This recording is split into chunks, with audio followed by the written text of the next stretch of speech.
जिस तरह से इंडिया गठबंधन में चुनाव लड़ा था लोकसभा का, उसी तरह से हरियाणा में दोबारा फिर आम आदमी के साथ कांग्रेस जा रही है, ऐसी चर्चाएं चल रही हैं और लगभग गठबंधन तय है। किस तरह से ठीक है, ये कल जैसी सूचना है, राहुल गांधी जी ने एक कमेटी गठित की है 4 लोगों की।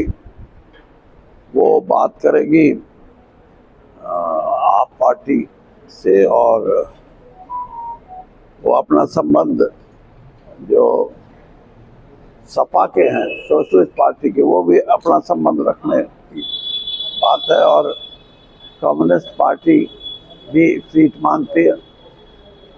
तो ये निर्णय तो कांग्रेस का होगा कि क्योंकि कांग्रेस 90 की 90 सीटों पर सक्षम है, मजबूत है और चुनाव जीतेंगे। लेकिन जो इंडिया गठबंधन है, जिससे बहुत बड़ी इस देश के लोगों को एक आशा थी कि चुनाव में भारतीय जनता पार्टी को उखाड़ के फेंकने का लोगों ने निर्णय ले लिया था, तो उसका बहुत अच्छा असर, गठबंधन बनने का बहुत अच्छा असर मतदाता पे पड़ा है। तभी मतदाता उठा है, और उसके परिणाम भी देख लो। एक तरफ 240 सीट आती हैं, दूसरी तरफ 234 आती हैं, बराबर की टक्कर रही है। और हरियाणा में हम ये नहीं चाहते कि वोटों का, क्योंकि मैं शुरू से एक बात कह रहा हूँ, मेरा आकलन है कि 70% से ज्यादा वोटर हरियाणा के भारतीय जनता पार्टी के विरोध में है, उसकी सरकार के खिलाफ है, उस पार्टी के खिलाफ।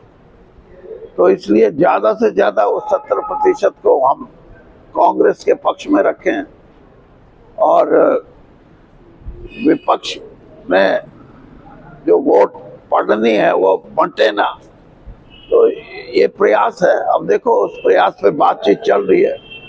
हो सकता आज या कल में कोई निर्णय इस पे आ जाए, और तीनों पार्टियों की बात, जैसे मैंने कहा, आप पार्टी और समाजवादी पार्टी और वामपंथी दल CPI CPM, अब परिणाम क्या आएगा ये तो पता नहीं। रैली थी बीजेपी की, उसमें रामकुमार गौतम जी ने जेजेपी छोड़कर बीजेपी में गए, उन्होंने दावा किया कि 200% नायब सैनी CM बनेगा हरियाणा के। वो तो आप 300% कह दो, परसेंटेज से कोई 200% से ऊपर कोई चीज नहीं होती। इसलिए 200, जो आदमी नई पार्टी में गया है, अपनी पहले तो 5 साल तो अपनी पार्टी को बुरा भला, फिर अब जिस नई पार्टी में जाएंगे तो अच्छी बात उस पार्टी के लिए तो करेंगे ना। किरण चौधरी भी गई हैं, तो कांग्रेस में थी तब तक तो सब कुछ भारतीय जनता पार्टी का गलत था, और जब भारतीय जनता पार्टी में चली गई तो फिर कांग्रेस पे दोष देने लगी। मैं एक ऐसा आदमी हूं जो भारतीय जनता पार्टी में होते हुए भी किसान के साथ खड़ा रहा, हमारे जो पहलवान बेटियां हैं उनके साथ खड़ा रहा, और ये हर आदमी की बात नहीं होती। लेकिन मैं जो मेरी सोच का हिस्सा है, मैं उसको बोलता हूँ। तो इसलिए आप ये मत समझो। और फिर जिसने टिकट लेनी है, अब गौतम जी कोई भारतीय जनता पार्टी में पार्टी की सेवा के लिए थोड़े गए, उनको भी टिकट चाहिए, तो उनकी अच्छी बात तो वो कहेंगे। नामांकन शुरू है, तो कांग्रेस की पहली सूची कब तक आ जाएगी? ये तो कांग्रेस हाईकमान पे निर्भर करता है, लेकिन जल्दी आने से शायद आज आ जाती है।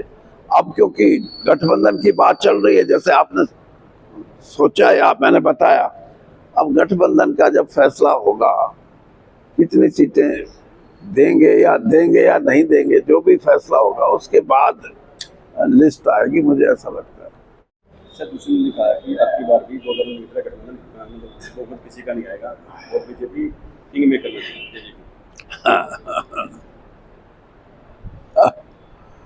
बस इस बात को तो हंसी में ही ले। जिस पार्टी की वोट नहीं हो, किंग मेकर क्या, तो जोकर मेकर भी नहीं बन सकता। उन्हें बहुमत नहीं आया किसी का। किसका? किसी पार्टी का बहुमत। मैंने बता दिया, कांग्रेस पार्टी आज भी सबसे बड़ा दल, और मैं तो ये कहता हूँ 60 से ऊपर सीटें भी आ सकती हैं कांग्रेस की। कोई अतिशोक्ति नहीं है इस बात में, क्योंकि विपक्ष में भारतीय जनता पार्टी को हराने के लिए जो वोटर है उसको कांग्रेस ही नजर आती है और कांग्रेस को वोट करेगा वो। तो आप ये अगर ये बात वो ना करें कि हम किंग मेकर होंगे फलाना होंगे तो उनको कोई सुनेगा नहीं। अब शायद वोटर सोचे कहाँ कभी हो किंग मेकर, लेकिन है नहीं, वोट पड़ेंगी तब की बात है। तो इसलिए जेजेपी अपना अस्तित्व, अपनी प्रेजेंस, अपना पार्टी का स्वरूप खो चुकी है।